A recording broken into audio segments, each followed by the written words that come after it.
This is A Sight for Sore Eyes Volume 2. Now, the original copy, or the original Sight for Sore Eyes, was actually published back in 2016 in the immediate aftermath of the Didcot disaster. And like an awful lot of what I do, it really came about through the marrying of two seemingly unconnected ideas. So I'd been reading a couple of books by an author called Henry Rollins, who used to be the lead singer, the front man with a punk band back in the day called Black Flag. Well, Henry Rollins has taken on a more respectable role in recent years, and he's become a self-published author. And one of the things that Henry Rollins has done, and I've read quite a few of these, is he works for a year, 18 months, and then he pulls together the very best of his work and produces an anthology.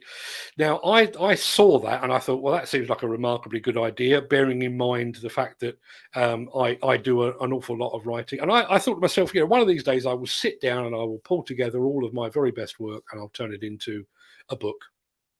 And like so many of the things that I do, that was an idea that was parked in the dark recesses of my brain, and I did nothing with it. And then on the 23rd of February 2016, the Didcot disaster happened. 4 demolition workers were tragically killed in that event, in that incident. And that brought that whole idea of a published book back into the very forefront of my mind.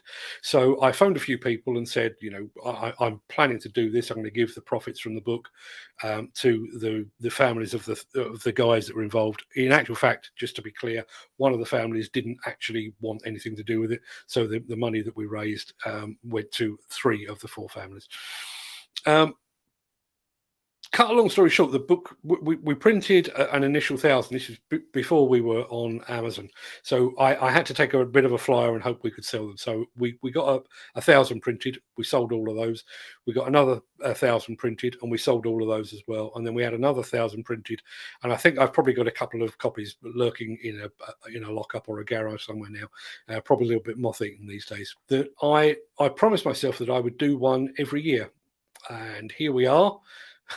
Nearly 6 years later, and I finally got around to doing volume 2. Now, I have actually put in my Google Calendar a note for about this time next year to do volume 3.